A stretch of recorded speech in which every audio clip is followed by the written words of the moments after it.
se você ganhar 100 mil reais, 1 milhão, 10 milhões hoje, talvez não faça tanta diferença na sua vida. O dólar voou para cima, a bolsa voou para baixo. Você ainda opera 50 mil para frente, 50 mil para frente. mais que 10 milhões? Para quem está fazendo trading no dia a dia, é uma ferramenta importante. Você conhece pessoas que vivem de mercado? De novo com esse negócio de mini contratos, Mais de 50 anos de experiência no mercado financeiro. acabou a entrevista, né? Aqui, para você que é trader, você já se perguntou o que se passa nas mesas de operações? Como é que eles operam? O que eles fazem? O que eles comem? Pois é, exatamente isso que a gente vai responder nesse vídeo. Só que além de trazer para vocês um broker, nós trouxemos um dos maiores traders do Brasil, um cara que operou no Pregão Viva Voz e hoje opera até hoje, além de vários outros negócios. Aliás, esse cara foi um dos idealizadores dos mini contratos aqui no Brasil. Então, se você opera mini índice ou mini dólar, é culpa desse cara. Vem dar uma olhada nesse vídeo.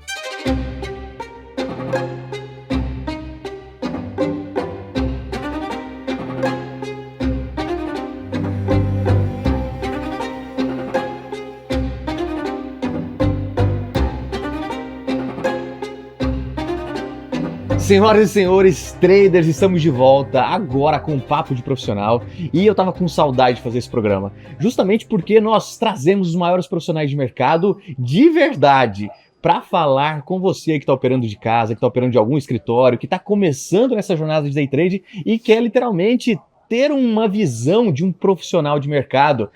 Agora imagina de um profissional que deve ter ali, pelos meus cálculos, mais de 50 anos de experiência no mercado financeiro. Eu chutei baixo.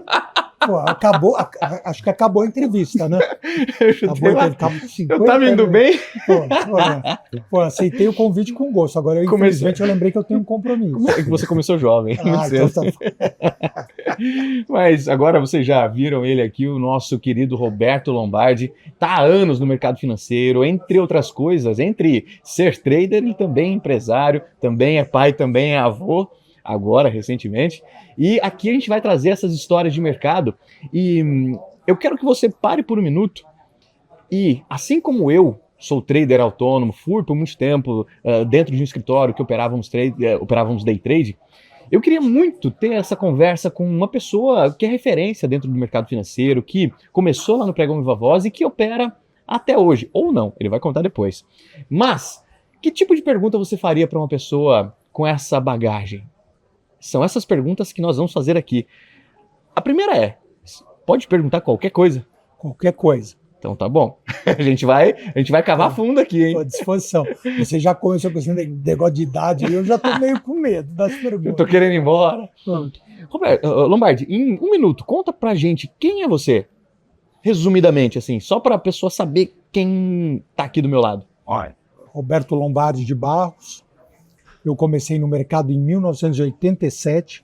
Eu comprei um título de operador especial no primeiro leilão da recém-fundada BMF. A BMF era a Bolsa Mercantil de Futuros.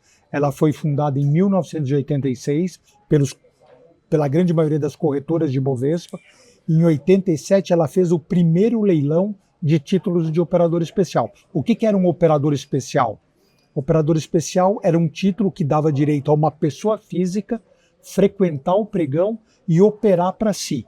E como a BMF ela foi idealizada nos moldes da CME, Bolsa de Chicago, lá a figura do operador especial, lá era o scalper, era uma figura muito importante, dava muita liquidez. E a BMF copiou esse modelo do scalper e aqui no Brasil era o operador especial. Então eu participei do primeiro leilão e comprei um título de operador especial em 1987. Então você também não passou muito longe, né? Não são 50, mas são 40 anos de mercado. É bastante tempo. Então vocês podem observar que tem bagagem, tem experiência. E agora eu quero falar do seu comecinho, para a gente criar esse filme, essa cronologia. Começar em qualquer profissão é difícil, tenho plena convicção disso. Mas começar no mercado financeiro talvez tenha um adendo mais intenso ainda, mais difícil ainda. Agora, começar no mercado financeiro na década de 80, isso deve ser complexo. E agora, começar numa época em que teve uma pessoa que soltou um cheque meio sem fundo aí e quase quebrou o país. Conta essa história pra gente, como é que foi esse começo seu? E aí eu peguei exatamente esse momento, né? Era logo no início, né? Então, voltando um pouquinho à aquisição do título, só para contextualizar, quando que eu comecei. Então eu comprei esse título em 1987, só que Eu acompanhei o surgimento da BMF até um pouco antes dela nascer. Já haviam notícias, né, que a BMF ia ser fundada. Deixa eu falar. BMF, para quem não está acostumado, é a B3, Isso. só que só de contratos futuros, né? Lá Isso. atrás. Vamos dizer, naquela época você tinha a Bovespa centenária, onde se negociavam ações e opções, e a BMF, Bolsa Mercantil de Futuros, ela foi fundada em 1986. Era uma bolsa, naquela época se falava em commodities, né? Hoje a gente usa o termo futuros, derivativos, mas naquela época se falava muito em commodities. Era uma bolsa de mercadorias e de contratos futuros, né? Que hoje a gente chama basicamente de derivativos. E aí eu participei desse leilão em 87, e como eu comecei a fazer alguns cursos de introdução ao mercado, eu conhecia já algumas pessoas que trabalhavam na bolsa. E com esse leilão eu perguntei, bacana esse leilão, interessante, eu quero participar. Mas você não era de mercado, você estava... Não era de mercado. Trabalhava em outro lugar? Na verdade, assim, eu trabalhava na Companhia Antártica Paulista na área de marketing. Né? E trabalhei lá durante 2 anos, ainda estudando, ainda na faculdade, mas eu tinha meu avô, tinha envolvimento com o mercado de capitais, e eu era muito próximo do meu avô, eu almoçava com alguma frequência com meu avô, e ele contava as histórias de mercado, então eu sempre tive muito interesse em acompanhar. E aí, quando surgiu a BMF, eu comecei a ler notícias sobre a fundação da BMF, sobre os contratos que iam ser operados na Bolsa, e fiquei muito interessado. É sempre o que eu conto. Naquela época, a BMF ia permitir que você comprasse sem ter dinheiro e você pudesse vender sem ter o ativo. Eu achava um negócio maravilhoso. Eu falei, isso aqui vai estourar. Né? Você pode comprar um negócio sem ter dinheiro. Você pode vender alguma coisa que você não tem. Eu acho um mecanismo interessante. Comecei a me aprofundar. Aí, um pouco antes do leilão, como eu estava fazendo esses cursos de introdução ao mercado, que eram à noite no centro, eu peguei um professor lá e perguntei, olha, quanto é que você acha que vai sair esse título de operador especial nesse primeiro leilão? Ele falou, olha, a estimativa aqui da Bolsa é que vai ter demanda, tem muita gente nos consultando aqui, tem muito interesse, a gente acha que vai sair na faixa de uns 700 mil cruzados novos. Aí eu fiz minhas contas lá, falei, pô, dá para encarar. Quando é que vai ser o leilão? Mas vai semana que vem. Aí eu liguei para uma corretora, me cadastrei, no dia lá contei uma mentirinha para o meu chefe na Antártica, né? Saí e fui acompanhar o leilão. Eram 5 títulos. Primeiro título, 2 milhões de cruzados novos. Um pouquinho a mais do que... Aquilo lá já deu uma desanimada. Segundo, 2 milhões e 30. Terceiro, 2 milhões e 50. Nossa. Aí eu fechei os olhos e comprei o quarto por 2 milhões e alguma coisa. Para vocês terem uma ideia, isso é uma coisa que me perguntam muito. Pô, mas tudo bem, cruzados novos, quanto era isso? Essa compra que eu fiz representavam, na época, 17 mil dólares. Era muito dinheiro. Era muito dinheiro. Então, na época, eu comprei esse meu título e depois eu carreguei, né, a minha vida inteira em bolsa. Eu comprei por 17 mil dólares. E paguei muito acima do que eu imaginava, porque me disseram que ia sair por 700 mil, ia por 2 milhões. Aí eu precisei ir na bolsa no dia seguinte pedir para eles me parcelarem. Eu falei, aqui eu já tinha algum relacionamento. Eu falei, olha, eu fiz uma loucura, comprei o título, eu não tenho como pagar à vista. Vocês podem me ajudar? Eu falei, olha, nós vamos te ajudar, vamos dividir o título em 10 vezes e você vai nos pagando e vamos em frente. Mas você não vai poder começar a operar enquanto você não quitar o título. Que para mim foi ótimo, porque eu estava parcelando o título. Então o que eu fiz? Eu continuei na Antártica mais um ano. Eu comprei no meados de 87, fiquei na Antártica mais um ano, aluguei o título. E com o meu salário, as prestações, eu consegui pagar o título e fazer um caixinha para começar a operar. Então eu pisei no pregão no dia 2 de janeiro de 89. Caramba. E aí, depois a gente pode até explorar um pouquinho esse começo, mas eu só queria chegar que 6 meses depois, a gente teve o evento do NAGNARS. Então tinha deixado a Antártica, tinha feito um investimento importante para mim, vamos dizer, mudado a minha vida profissional, e 6 meses depois a gente teve o evento do NAGE, que praticamente quebrou o mercado inteiro. Nós tivemos, eu não sei se vocês já têm a dimensão, mas a bolsa caiu à vista, né? Caiu 50% em uma semana. Nossa. Todo dia limite de baixa. Então abriu segunda-feira, limite de baixa. Terça-feira, limite de baixa. Você estava posicionado nisso? Eu vou contar um pouquinho. Depois eu estava posicionado em índice futuro. Certo. E no índice futuro a mesma coisa. Também abria limite de baixa 10%. Nossa. Só que a BMF ela teve que adotar um mecanismo, inclusive, para sobreviver. todo mundo que estava vendido entregava 20% da posição todo dia para quem estava comprado. Então, por exemplo, alguém que estava vendido em 100 contratos na segunda, na terça-feira abria vendido só em 80. E esses 20 dava liquidez para quem estava comprado, porque o mercado operou. Você imagina uma semana seguida de limite. Todos os dias 10% cai 10% cai, 10% cai, não tem negócio. Foi abrir o negócio depois de uma semana. Então, vamos dizer, ou você estava vendido, porque se você tivesse comprado, provavelmente você quebrava. E você estava dentro dessa operação posicionado? Eu estava posicionado para estar aqui, graças a Deus eu estava vendido. Que bom. E foi algo que assim, eu conto, o começo não é muito difícil. E a gente sempre fala, quer dizer, que quem vai começar, quem está querendo, né, fazer suas primeiras operações, tome muito cuidado com o começo. Porque a chance de você errar, de você perder, no começo é muito maior depois de que você ganha experiência. E eu, quando comecei, também assim, nunca tinha frequentado pregão, não era de mercado. Você imagina a dificuldade minha no começo. Então eu frequentava o pregão, segunda-feira ganhava um pouquinho, terça ganhava mais um pouquinho, quarta, quinta já empatava, sexta eu devolvia todos os dias e ainda saía perdendo na semana. Isso acontecia com você também? Achei que era só com a gente, que os meros mortais aí, que ganha a semana inteira, chega na sexta, devolve. Mas olha, aconteceu muito. Aliás, tem semanas que acontece até hoje. Certo. Né? Mas naquela época, assim, você não conhece, ainda não tem disciplina. E aí, durante os primeiros 3 meses, acontecia com muita frequência. Eu ganhava muito pequenininho, saía animado, e os dias que eu perdia muito mais do que eu ganhava. E aí a conta começou a não fechar. Eu, com 3 meses, eu quase liguei para o meu chefe na Antártica para pedir o treino de volta. Ah, é? Já estava com um crachá, mas não estava conseguindo? Não estava performando, não é que eu estava empatando, eu estava perdendo. Perdendo dinheiro. E não conseguia. E aí, assim, falei, puta, eu vou começar a estudar mais um pouco, vou me dar mais um tempo. E aí eu comecei a entender, e naquela época, né? Hoje talvez não se aplique tanto, você tem, vamos dizer, uma passagem de mercado à noite, tem muito impacto nos mercados lá de fora, né? Mas naquela época a gente operava o índice Bovespa, era o contrato que tinha maior liquidez. Ele operava das 9 a 1 e fazia, para você ter uma ideia, 150 mil contratos todo dia. Nossa, não é nada, é muito pouco. Assim, então era um mercado muito concentrado, 150 mil do grande, né? Tá. Naquela época não tinham os minis. Então fazia 150 mil das 9 a 1 e quem mandava nesse mercado eram as pessoas físicas, né? Então você tinha Naginar, Zé Milionário, Léo Cris, você tinha Samir Jubran. Então era um mercado comandado por pessoas físicas. Você tinha muito pouca participação de estrangeiro, a arbitragem era muito rara. As pessoas físicas, elas dominavam o mercado e tentavam de alguma forma fazer o mercado caminhar para cima ou para baixo. E o que era muito curioso naquela época é que quando o mercado passava muito próximo da máxima, a chance de abrir com um gap de alta no outro dia era muito alta.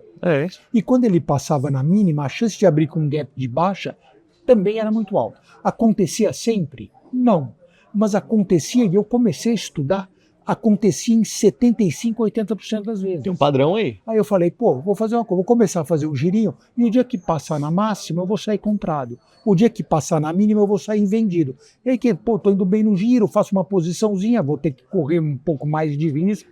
Isso a gente acho que vai falar ao longo da nossa conversa, por que fazer day trade, por que fazer posição. E aí eu comecei a fazer essas operações. E no NAGE, o que aconteceu? Era uma sexta-feira de junho. O mercado passou com 3% de baixa. Nossa. O que eu fiz? Falei, tem que fazer, você tem que se disciplinar e fazer. Ah, mas é final de semana. Ah, mas já caiu 3%. Não interessa. Se você definir uma estratégia, você tem que seguir. Falar, sexta-feira saí vendido para segunda. Aí no sábado me ligaram, falou, Lombardi, não sei se você está sabendo, tem um boato muito forte que não teve uma liquidação de um cheque de sexta-feira, que entrou um cheque sem fundo aí numa liquidação, tá todo mundo comentando esse negócio aí, não vai pegar bem, hein? Domingo o negócio ganhou uma dimensão, todo mundo falando, ligando. Quebrou. Aí segunda-feira realmente devolveram um cheque do NAGE Porque ele se alavancava infinitamente, né? Exato. Fazia a Bolsa do Rio, deu muito crédito, ele fazia as operações de zero, né? Então você imagina hoje, você comprar uma ação hoje, que você vai ter que pagar em D2 ou receber em D2, ele fazia uma operação de zero. Então, o que ele comprava, ele pagava em D3 na época, e a operação que ele vendia, que ele deveria receber em D3, ele antecipava para o D0 para pagar aquela compra que tinha sido feita há 3 dias. Uma alavancagem da alavancagem. Né? Exato. Assim, lógico que isso não ia acabar bem, e além de extrapolar todos os limites, tinha muita posição dele que ele usava terceiros, né? Isso foi muito ruim, porque pegou muita posição dele em terceiros, especialmente no índice, que essas pessoas quebraram. Imagina. E nunca mais voltaram para o mercado, porque perante a Bolsa a responsabilidade dessas operações é dele. Não dá para ele contar, não, peraí, essa operação aqui não era minha, era do fulano. Francamente, nunca vingaria uma justificativa dessa, e a Bolsa executou todos esses comitês que tinham posições, quebraram e não honraram. Mas eu, por disciplina, dormiu vendido na sexta? Eu dormi vendido na sexta, e aí na segunda-feira 10% de baixa. Limite de baixa, ninguém negocia. Limite de baixa, eu como era o futuro, eu abri com 80% de posição na terça, porque a Bolsa liquidou compulsoriamente a posição vendida. Okay. Agora você imagina, né, você ganhar 50% num contrato derivativo. Puxa, né? Alavancado. Quanto que está o índice hoje? Vamos botar aí 180 mil para facilitar a conta. Imagina você vender o índice a 180 mil, uma semana depois você compra 90 mil. Né? Vida. Nada mal. E foi o que aconteceu. Porque hoje você vende a 180 mil, a 199, 950, você já pôs mais. Já está rezando. Você está ali no trade, está fazendo as operações. Essa foi sua primeira grande tacada aí? A primeira, assim, essa foi uma injeção de ânimo para mim. Conseguiu respirar? Eu, pensando em voltar para a Antártica, desisti. Já estava começando a encaixar um pouquinho mais as operações ali do dia a dia do pregão. E aí, com esse ganho, animou. Caramba. Deu um fôlego para respirar aí um pouco mais. Deu um fôlego para respirar. E aí, o que eu trago assim muito de aprendizado é que você, quando se propõe a fazer uma coisa, você tem que fazer. Perfeito. Né?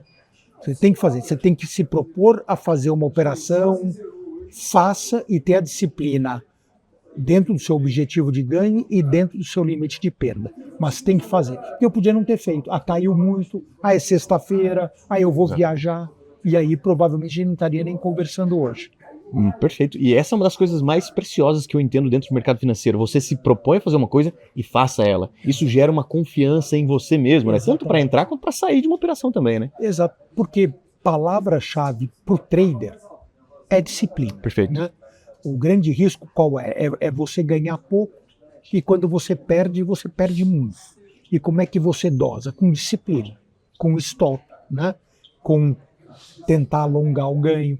É disciplina. Se você não tem disciplina nem para seguir aquilo que você se propõe do ponto de vista de procedimento, vou fazer todo dia abertura, vou me preparar, vou ler as notícias, gráfico, vou ler as notícias, vou entender o que o mercado está. Se você se propõe a fazer uma coisa e não faz, sua confiança naturalmente vai baixando. E você está indisciplinado. Então, quando você tiver uma posição ruim e você tinha um stop programado, a chance de você não respeitar é altíssimo. Compartilho totalmente. E nessa época, então, você está operando sozinho, só para você, só com o seu dinheiro, até então? Eu sempre operei só para mim. Assim, eu nunca fiz gestão de recursos terceiros. Então, eu sempre, desde o início, as minhas operações são sempre minhas. O que eu tive depois, mais à frente, ao longo da corretora, da Interfloat, foi várias parcerias com clientes. Mas assim, as minhas operações são sempre minhas, desde a largada até hoje. Perfeito. E você estava sozinho, tinha só o seu crachá lá de operador. E como é que era lá dentro do pregão? O pessoal vai ver um vídeo aí que a gente vai colocar, só para ter uma ideia daquela gritaria que era lá dentro, aquela maluquice. 4! Vamos a melhor cadeira aqui! 100 milhões a 450! Problema pra frente! Não saiu nunca um quebra-pau aqui, não? Não. É tranquilo aqui dentro. Pode ficar tranquilo que aqui não sai quebra-pau nenhum. Um pouco de insalubridade, mas um pouco de confiança também, que a gente vai falar daqui a pouco também. Mas era uma gritaria. E você com o seu 1,83 m, 1,83 m, tinha os caras maiores, tinha os menores ali, bem maiores, com uma voz muito mais grave, chegava lá no meio da roda, começava a gritaria. Como é que você identificava que tinha uma oportunidade de um ganho pequeno, porque, até onde eu estou entendendo, você não comprava hoje para vender semana que vem. Era scalper ali dentro do pregão Viva Voz. Então, você tomava um contrato de dólar aqui a 1,85 e saía aqui 86 com outro operador. As operações assim eram day trade puro. Eu diria que não é que a gente ficava de um dia para o outro, a gente não ficava às vezes com a posição minutos. Tá? Sim, era o giro.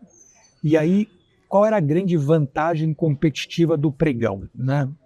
Que você hoje no eletrônico você não tem. Você tem um book no eletrônico, né, que ali é 10 com 11, você está ali monitorando, tal, vem alguma ordem, compra 11, a 12, a 13, a 14 e vira comprador a 15. Você não teve condições de fazer absolutamente nada. Você queria comprar 11, já é 15 comprador. No pregão, a gente tem uma vantagem, eu diria que é uma vantagem competitiva que para nós foi fundamental. Era agilidade para poder tomar decisão. Então eu estava competindo com quem? Com um cliente que estava à distância, que estava na mesa, que precisava passar ordem para o operador da mesa, que passava ordem para o operador de pregão, tinha que executar, devolver informação e confirmar com o cliente. Isso levava a ter, num mercado extremamente dinâmico, é natural que as ordens, às vezes, elas tivessem um pedágio de preço. Eu estava ali olhando e tomava a decisão e executava. Falei, putz, vai subir. Pá, comprei, não preciso passar ordem para ninguém. Então a gente tinha uma vantagem competitiva no pregão de agilidade, que era muito importante, e foi muito importante enquanto nós operamos pregão Viva Voz. Mas a gente tinha uma vantagem muito adicional, vamos dizer, ao eletrônico de hoje.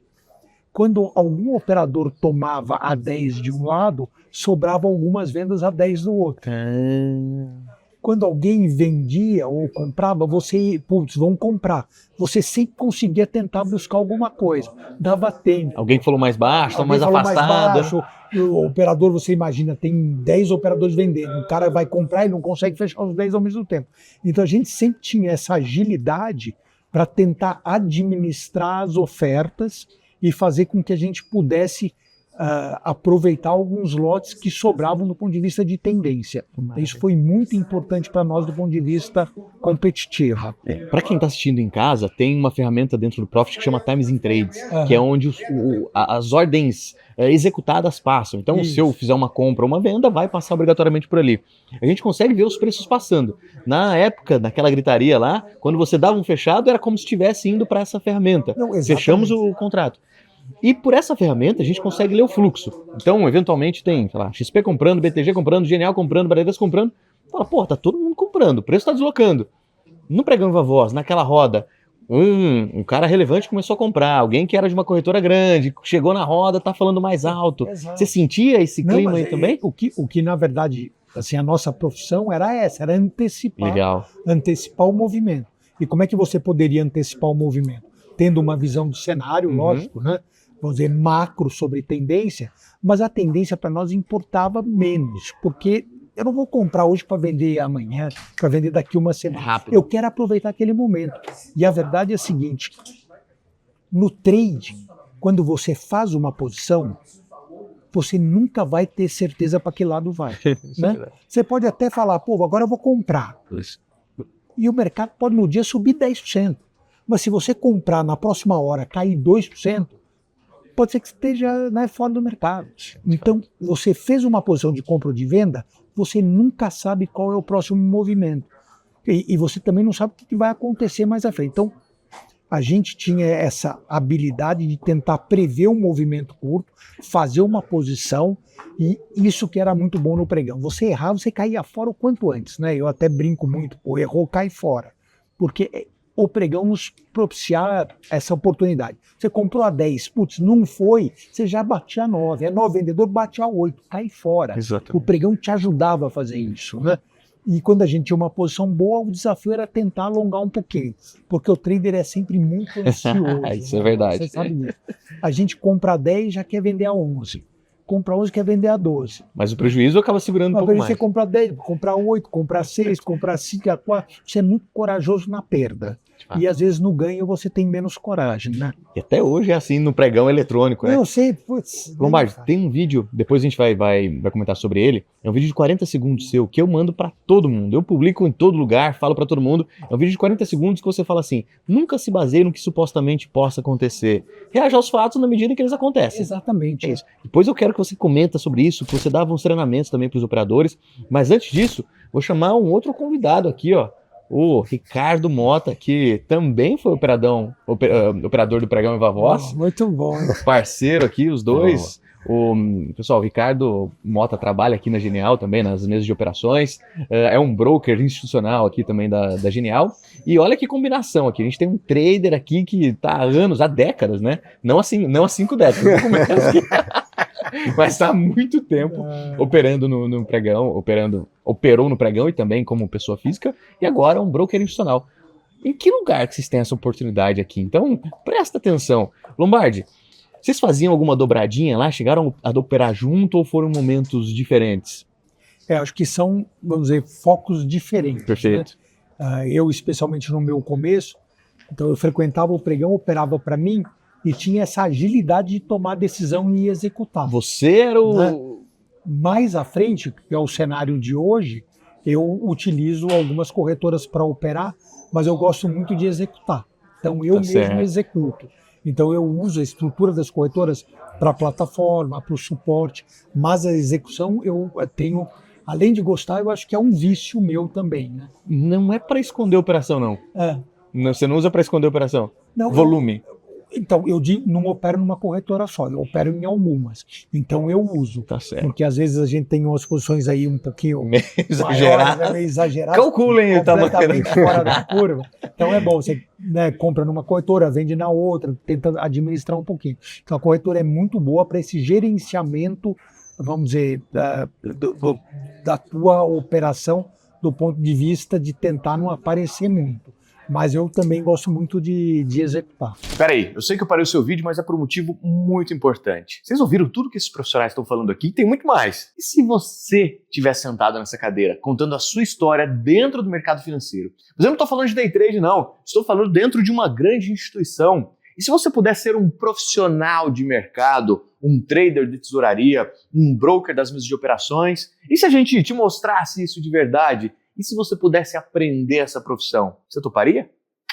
Pensa nisso. Aqui embaixo tem um formulário, eu quero ver você preenchendo ele enquanto você assiste o vídeo, porque vai vir coisa muito interessante por aí. Espera.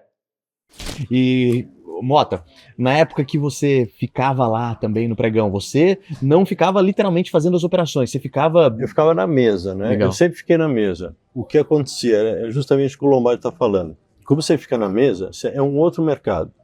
Eu sempre operei DI a minha vida toda, só que você ficava... DI, só explica o pessoal, é o maior mercado aqui, né, de juros do Brasil. A taxa de juros futura do Brasil. Você tem desde um mês até janeiro 40. É um mercado de banco gigantesco, tá?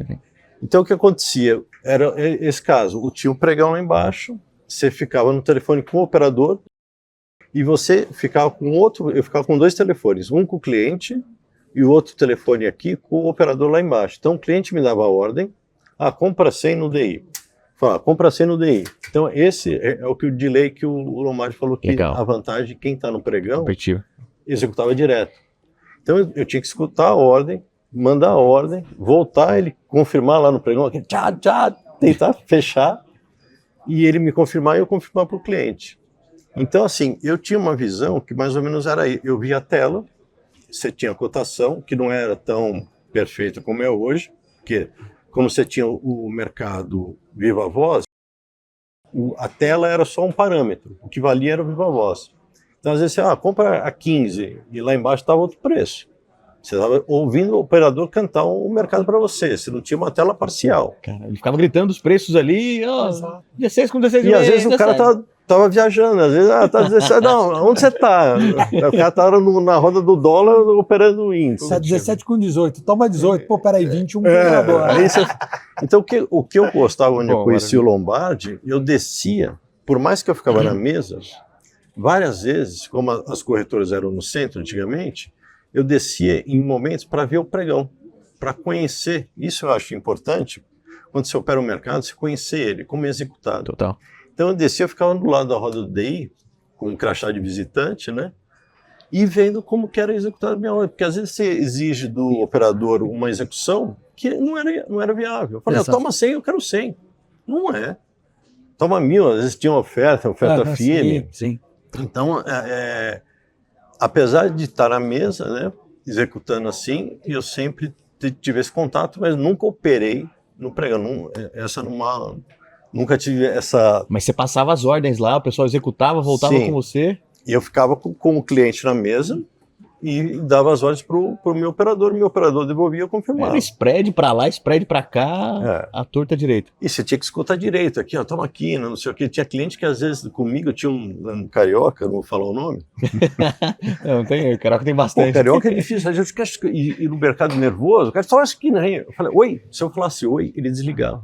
Puxa vida. Ele falou, ó, um oi que você falar, se eu não entender a ordem, desliga, eu vou pra outra corretora. Nossa Senhora. Tinha que ser rápido. E às vezes eu tava trabalhando numa corretora, você sentar na mesa, o dono da corretora tá do teu lado. Ele falou, tá operando com o cara todo? Aí eu, oi, ele desligava, eu ficava ainda na linha um pouquinho, tá bom, vai dar um tempinho? Tá bom, desligou. Desligou, vai dar só um tempinho, não falava que era o meu erro, né? Imagina. Mas tinha essas artimanhas. Né? Perfeito. Então, olha que composição legal aqui, pessoal. Então, o Lombardi, ele ficava lá operando para ele, né? O Scalper pegando esses spreads, essas oportunidades. E o Mota, ele trabalhava para uma instituição que ficava na mesa de operações, ele recebia essa demanda, passava a demanda para os operadores.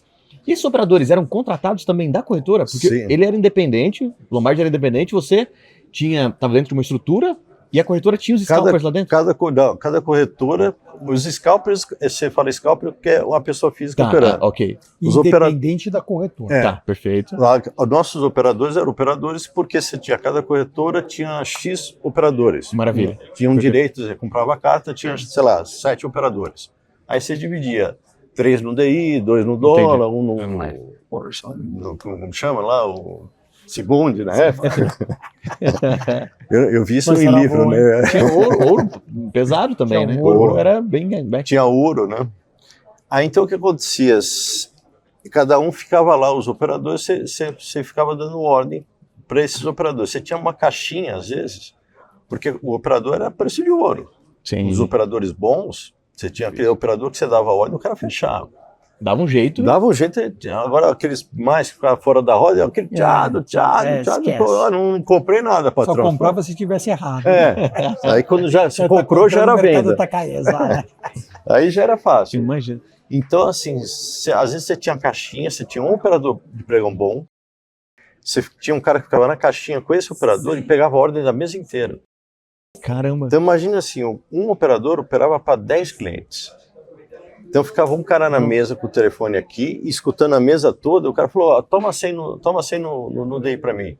Bate Duque, toma terno. E o cara ficando a ordem aqui e tinha que ficar anotando. Cara, vocês vão ver que daqui a pouco vai entrar uma outra pessoa aqui para falar junto com a gente. Então temos aqui um cara da mesa de operações, um cara scalper, e depois vai entrar um outro convidado aqui também, que passou por uma jornada bem bacana, que ele anotava essas boletas que o pessoal fazia, e depois ele foi operador também, e aí tem uma jornada bacana. Agora, Lombardi, uma curiosidade, vamos imaginar uma corretora grande na época, a Gradual era grande? Era grande. Era grande, tinha uma maior na época? A Link era a Link maior, era bem grande. A Link talvez fosse a maior corretora. Então, imagina a seguinte situação, você é scalper, e aí chegava 2 operadores da Link, da Gradual, gritando que queriam comprar dólar. Como é que era o Lombardi vendo essa cena ali? Sim. É que a roda, tinha a de índice, por exemplo, ou a de dólar, tinha momentos que tinha 500 operadores. Então, na verdade, você ia muito na pregoação do preço. Certo. Independente de quem era a corretora. Entendi. Lógico que tinha alguns operadores que você usava meio como uma referência. Putz, aquele operador daquela corretora, quando começa a comprar, o mercado normalmente sobe. O cara tem lote, né? Tem Você lote, sabe que ele tem o lote. cara tem volume, provavelmente opera um cliente importante, e aquele ali, então, tinha alguns que a gente já mapeava. Então, quando ele começava a fazer uma posição, a gente procurava ir junto.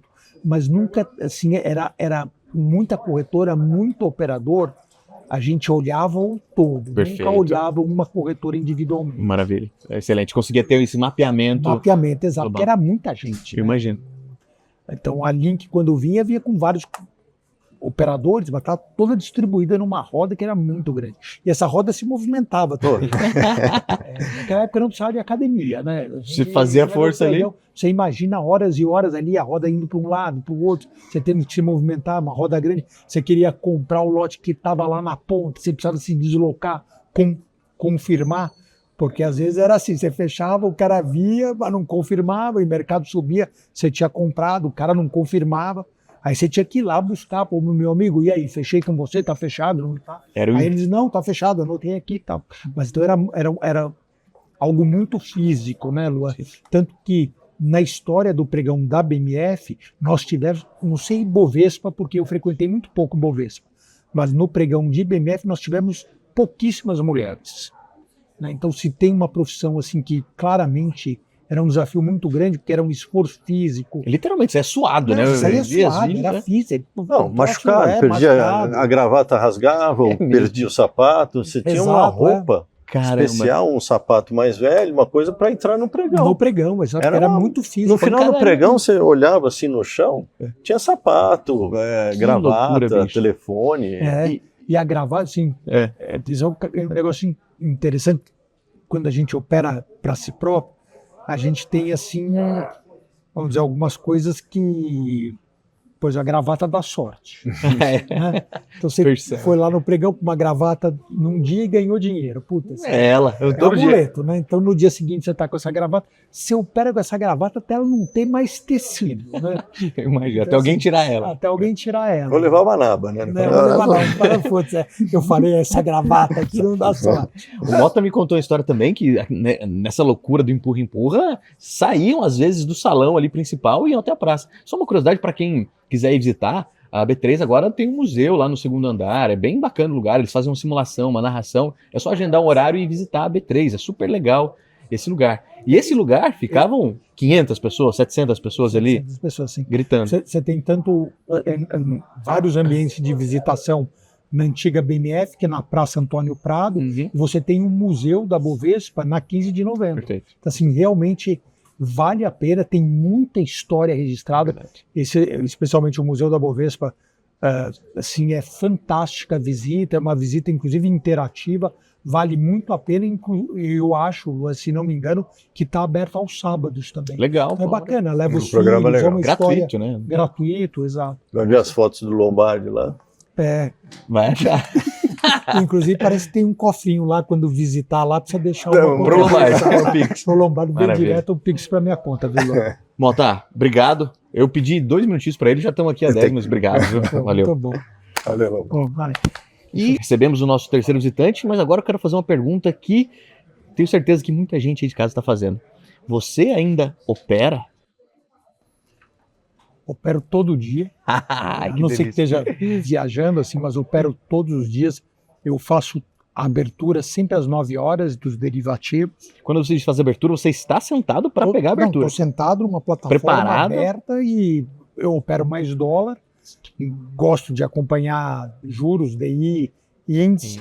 Também opero alguns papéis, mas os papéis só às 10 horas, né? Então toda manhã eu estou preparado para operar dólar. Estou aberto ali, vou fazer um girinho na abertura.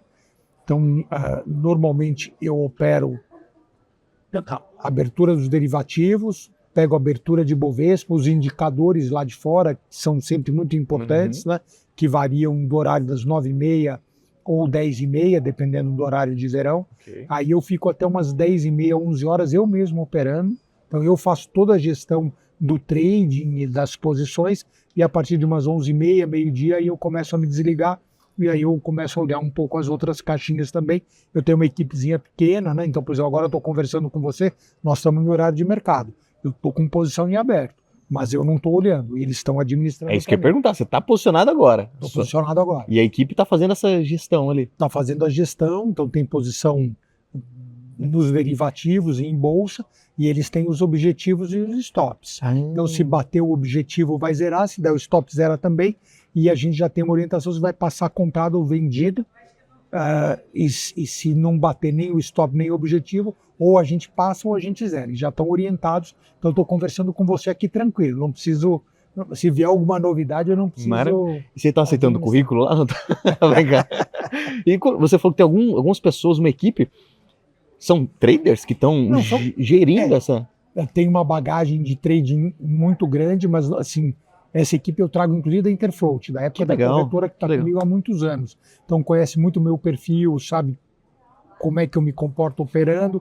Eu tenho muita facilidade de transmitir as ordens e mesmo às vezes quando acontecem alguns movimentos importantes, eles sabem como eu administraria essas posições. Maravilha. Então eu fico muito tranquilo, mas são meus funcionários desde a época da Interfloat. Que legal, que legal. E já que a gente entrou nesse tema, nós comentamos aqui um pouquinho sobre essa experiência do pregão Viva Voz, você ficou ali operando por muito tempo.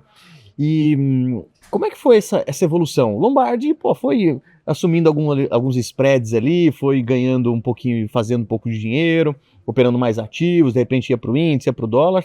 Como é que foi essa evolução? Lombardi foi puxando outras pessoas para junto dele? Me conta um pouquinho dessa trajetória. Então, eu comprei o título em 87, fui para o mercado em 89, e em 92 eu já tinha um relacionamento muito bom no pregão, já estava há 3 anos lá, a gente frequenta todos os dias, fecha negócio com todo mundo a todo momento, então fui construindo boas amizades, tinha um relacionamento muito bom no pregão, e aí um amigo que era corretor, né, que frequentava o pregão, ele tinha um título de corretora, e ele também frequentava o pregão, operava para ele. Estava cansado do título de corretora e ele queria comprar um título de operador especial e vender o título da corretora. E aí eu tinha um amigo que queria vender o título de operador especial e eu tinha interesse em comprar a corretora. Porque eu idealizava em algum momento ter uma corretora. E a corretora te dava 10 crachás. É? Então, a corretora, ela dava, na época, vários... No caso da BMF, era um título patrimonial mais amplo, que dava vários acessos ao pregão e vários acessos às plataformas eletrônicas. Na Bovespa, você tinha um título patrimonial, ele era menor, e aí dava cada título patrimonial, que era muito mais barato que um título patrimonial da BMF, cada título patrimonial dava 4 acessos à plataforma eletrônica e 2 ao pregão. Na Bolsa, na BMF, um título patrimonial dava muito mais acesso, mas era um título, não tinha esse fatiamento. Perfeito. Aí eu tinha muito desejo de ser corretor, eu tinha uns planos assim de operar cliente, de, vamos dizer, construir um business que fosse além das minhas operações só individualizadas, né? Porque era algo que eu estava muito satisfeito, estava ganhando dinheiro, mas eu tinha essa visão de construir algo maior e tinha muito desejo de comprar um título de corretora. Aí surgiu essa oportunidade para mim. Aí eu comprei do Fernando Maxud, que era um dos sócios da corretora Líder. Ele falou com os sócios dele, venderam a Líder para mim, eu comprei o título de corretora e consegui fazer uma transação para ele comprar um título de operador especial. E aí eu comecei uma transição minha de operador especial para corretor. E aí a corretora chamava Interfloat. Que legal, então você começou a ser um negócio um pouco maior. Antes era só o Lombardi, virou a corretora, e aí você começou a acoplar pessoas ali também para poder operar? Então, Luan, no primeiro momento, quando eu comprei a corretora, teve constituição, né, de todos os procedimentos legais para você poder abrir a corretora, e a minha visão era fazer um pouco o que as outras corretoras faziam, né? Mas eu tive muita dificuldade, né? Assim, era um mercado pequeno, muito disputado, com corretoras muito tradicionais já, além das corretoras de banco, né? Então, assim, e na época, pessoa física participava muito pouco desse mercado, era, assim, né? Residual, a gente tinha muito pouco. Quer dizer, você tinha grandes clientes pessoa física, foram aqueles que eu comentei com você. Então, você tinha uma quantidade de grandes clientes, mas um número muito pequeno. Era um número que, assim, não era suficiente para viabilizar várias corretoras que existiam no mercado. Então, as corretoras precisavam buscar o cliente, né, os bancos institucionais, as pessoas jurídicas, os fundos. E eu tentei entrar nesse segmento, mas tinha muita dificuldade, por 2 motivos. Primeiro, porque era muito concorrido e eu era uma corretora nova, pouca gente conhecia, tinha muito pouca estrutura, e depois havia uma certa incompatibilidade também com o meu operacional. Porque como eu operava muito para mim, também era algo que para ter cliente sempre poderia ter potencialmente um conflito. Então, eu não consegui deslanchar a Interfloat nesse modelo tradicional. E aí eu falei, não, espera um pouquinho, eu tenho um modelo aqui, que eu opero para mim. Eu vou começar a trazer traders, pessoas que operam para si, eu vou prover o acesso, a infraestrutura, dar limite, tentar fazer alguma parceria, e vou começar a agregar essas pessoas que querem operar para si, mas que são pessoas físicas. E aí a coisa começou a engrenar. Tinha muito operador de pregão que eu já conhecia, já tinha muito tempo de corretora, queria uma oportunidade para operar para si, e, por exemplo, a BMF e a Bovespa permitiam, que era o que a gente chamava, não do agente autônomo atual, né? Mas a gente falava autônomo, era um operador que não era scalper, usava um título de uma corretora, descia para o pregão e operava para si. Então, através do crachá de uma corretora. Ele emprestava ali, assim? Tinham vários modelos, eu Ok. tive vários modelos, né? Então, ele podia pagar corretagem, podia pagar um fixo, podia ser corretagem variável. Eu tive um modelo também que eu, inclusive, era sócio de algumas operações. Então, o cliente operava, ele tinha um resultado, a gente ou dividia, ou eu ficava Que com bacana. 30% no final do mês. Eu desenvolvi, assim, muita flexibilidade para agregar esse perfil de cliente que queria operar para si e ninguém dava oportunidade para ele começar. Eu dei. Usa a imaginação aí, você que está em casa. Imagina hoje, aqui na Genial, você é um cliente que opera bem. Genial fala assim, cara, vem aqui operar, ou vem aqui operar com a gente, vem aqui operar, de repente, um patrimônio grande e a gente divide aí no final. Na época era isso. Exato. permitido, isso era muito mais flexível, Não tem né? dúvida. Quer dizer, o cliente frequentava o pregão, usava o crachá da corretora, ele operava para si, as operações eram todas especificadas em nome dele. Perfeito. Então eu dava o limite, dava o acesso, e eu tinha vários modelos comerciais de acordo, né? Então, para quem estava começando, eu dava sempre o incentivo de uma corretagem menor, aqueles que tinham um padrão melhor, né, de volume, eu tentava cobrar um pouquinho mais, e tinha muita flexibilidade. E aí eu tive a vantagem, porque só eu tinha esse modelo. Assim, a maioria das corretoras, eu diria que quase a totalidade, ninguém queria atender esse cliente, né? Tinham visão que era muito risco, dava muito trabalho, mas acho que assim, a principal preocupação das corretoras tradicionais era o risco, que representava alguém estar lá no pregão e operando meio sem acompanhamento, né? Porque era um pregão viva voz. Hoje você tem todos os sistemas de monitoramento, Exatamente. a ordem e os limites são acompanhados online.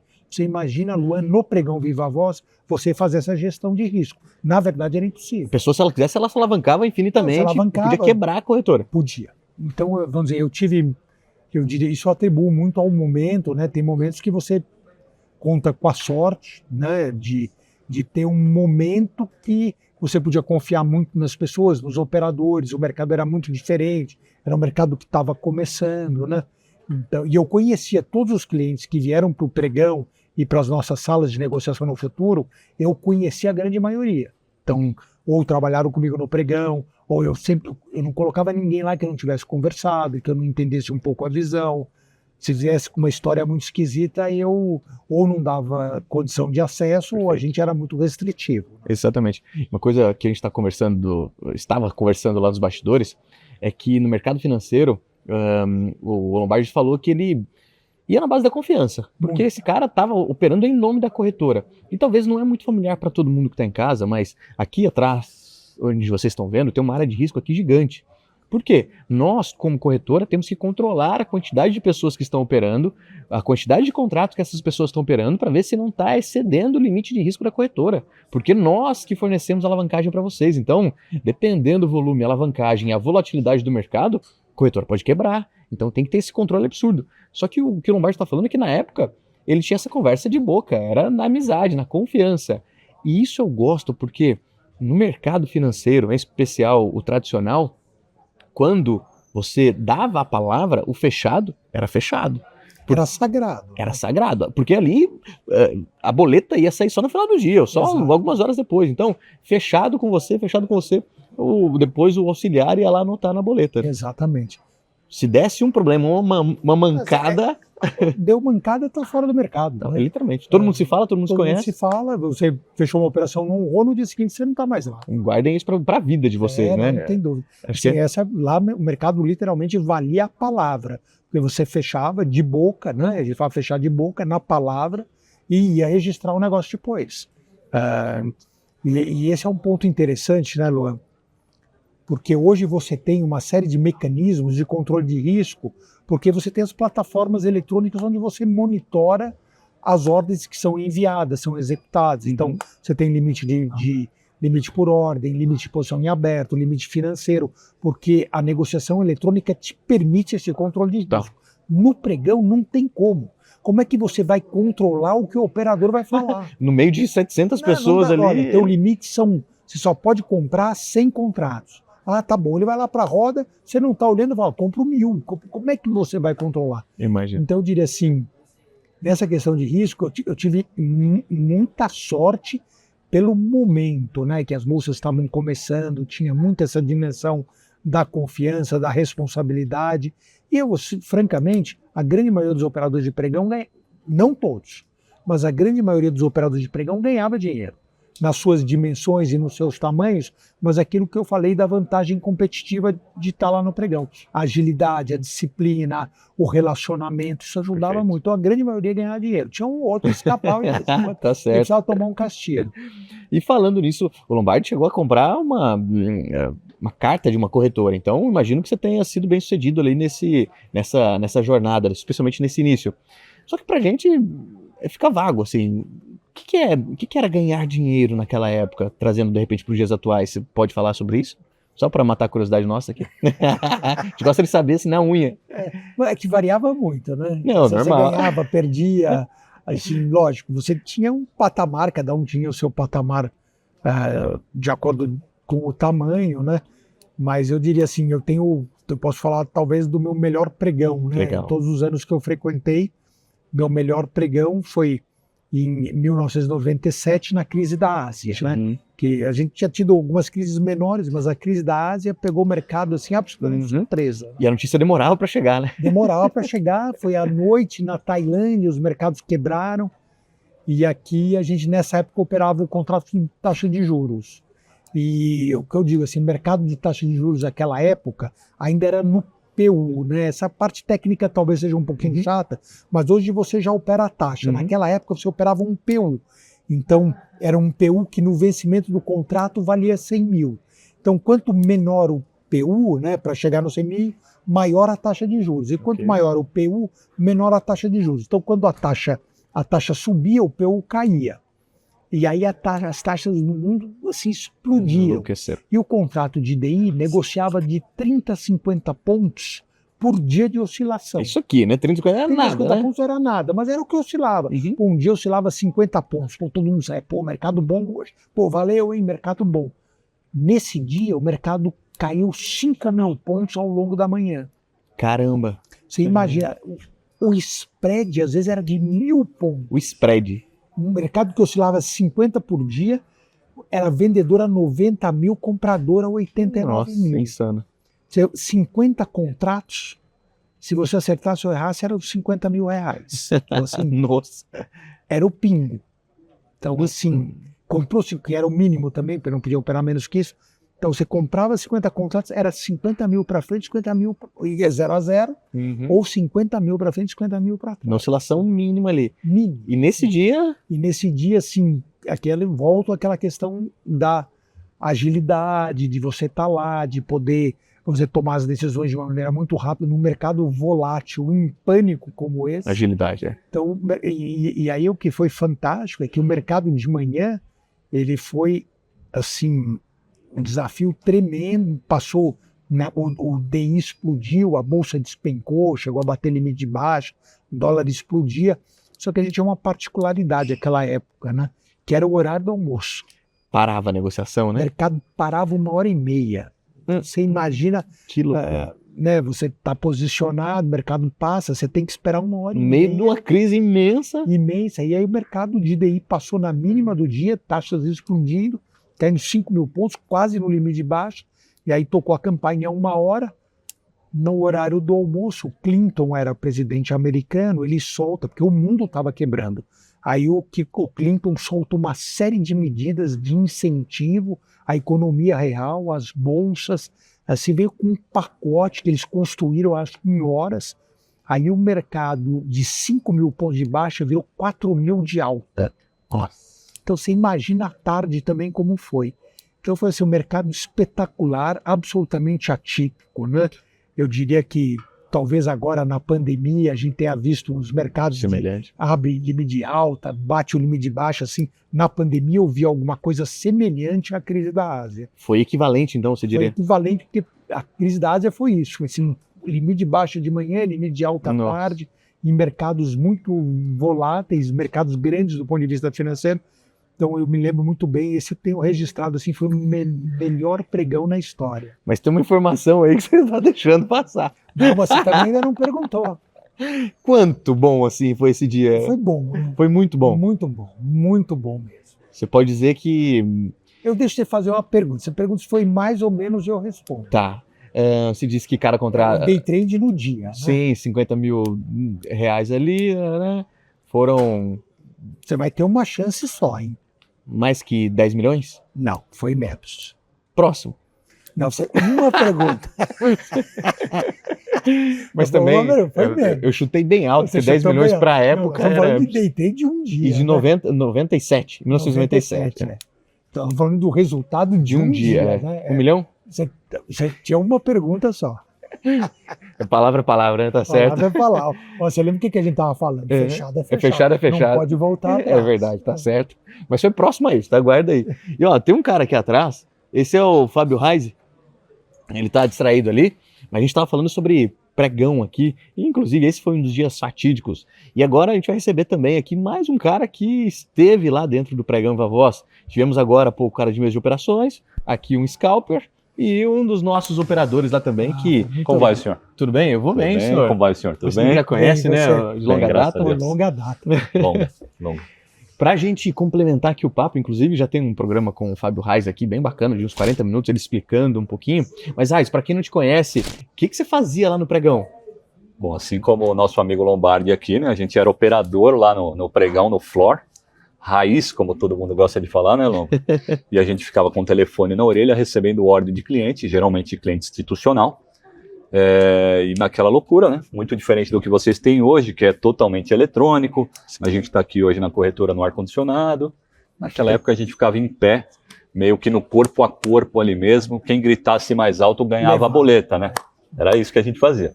Literalmente. Você chegou a anotar as boletas lá no começo também, auxiliar? A gente anotava, com certeza. Eu usava o terninho vermelho, lembra? Jaleco vermelho, todo mundo começava como auxiliar, praticamente era assim que funcionava. E aí, à medida que o cara fosse ganhando o corpo ali, ganhando mais inteligência de mercado, ele conseguia virar operador. E era um grande desafio virar operador, uma grande responsabilidade. Eu imagino, não dá pra errar, né? Se errar, na verdade, você conseguia... Às vezes a gente errava e pedia ajuda pro Lombardi. Lombardi, me ajuda nessa, aí ele ajudava. Aí, legal. Era Então, eu só queria comentar um pouquinho essa observação do Fábio. Importante. Eu operava para mim. Né? Então, o resultado, né, ruim ou bom era Não meu. dava satisfação. Já estava lá há muito tempo, já tinha uma condição de ter tido bons resultados. Só que o operador, foi um pouco o que o Mota disse. Às vezes o cliente, o operador da mesa recebe uma ordem, passa para o pregão, ou o operador do pregão ouviu errado, ou o mercado virou, não conseguiu executar a ordem. O operador da mesa passa para o cliente, o cara fica maluco. Sim. Ele não tem a visão que eventualmente não dava para executar aquela ordem. E o operador corre o risco de perder o emprego. Sim. Né? Já tinha acontecido ontem, aconteceu hoje de novo. E aí eu acho que essa era um pouco a camaradagem que a gente tinha lá em Legal. casa. Pô, o Fábio chegava para o Lombardi, puta, tem uma ordem aqui, eu precisava ter comprado 100 contratos a 10, puta, errei aqui, você me ajuda? Eu vendia 100 a 10 para ele. Que legal. Né? E não fazia parte. Era uma mão lava a outra. Uma mão lava a outra, ajuda. Depois, uma Uma hora a lá, gente ia precisar, ele né? tinha uma ordem ali, Isso. pô, tinha 3, 4 comprando, todo mundo no mesmo preço. Pô, Lombardi, ó, tô fechado 100 a 9. Lembra lá, ó, tá aqui. Lembra aqui, ó, tá É aqui. isso Então, aí. essa é uma. Lógico, era só isso? Lógico que não, porque nem dava tempo. Sim. Mas a gente que operava para si, tinha essa capacidade, eu ajudei muita gente lá no pregão, que às vezes se atrapalhava, pô. Eu tô ali, entra no meu giro, no meu número, uma para frente, uma para trás, não vai fazer diferença. Mas às vezes o operador de pregão, o resultado não é dele. Ele não executa uma ordem, ele perde emprego. Literalmente. E como é que o scalper deu para ficar bem claro aqui como é que ele ganhava dinheiro, fechando ali as execuções. E o operador, como é que ele era por performance, era um salário fixo? Como é que o operador fazia grana na época? Todo operador tinha um salário fixo, né? Ele era um funcionário da corretora e ele era pago para executar as ordens que ele recebia em seu telefone. Basicamente era isso. Se ele executasse preço melhor ou pior, não existia nenhuma variável, tá? Ele ganhava o salário fixo dele e ponto final. Claro que a gente sempre tentava fazer o melhor para o cliente. Se desse para sentir um pouco, preciso comprar. Pô, tô sentindo que tá caindo um pouco, o Lombardi tá fazendo pressão na venda. Vou esperar um pouquinho, vou comprar mais barato. Mas esse resultado ia para o cliente. Você estava apenas executando melhor o seu trabalho para ele, mas você não tinha nenhum plus, nenhum bônus a mais do seu salário por causa disso. Tá. O Mota já falou, o Lombardi falou também, mas eu quero ouvir de você. Era tranquilinho lá dentro, a galera se respeitava, tomava um cafezinho com calma? Não, eu acho assim, desde que eu entrei, né, todo mundo deixou isso bem claro para mim, que cara, um dia eu ia precisar de alguém, como o cara ia precisar de mim no outro dia, como a gente disse aqui, a camaradagem. Então não adiantava muito você levar um rancor com o cara, não adiantava muito, cara. Uma hora você ia precisar dele, entendeu? Então, de verdade, eram 1000 caras ali dentro de um local fechado, apertado, todo mundo tinha que ser amigo, ou minimamente, né? Senão a coisa não ia acontecer, não ia fluir, e o bom andamento do pregão não ia ser de acordo com como a gente esperava. Legal. Uma pergunta, vamos imaginar que fossem 500 pessoas ali. Dessas 500, quantos eram operadores, né, de uma corretora e quantos eram scalpers, como você? Tem ideia? Aproximadamente assim. 500? Eu diria que talvez 10% no máximo. 10%. Né?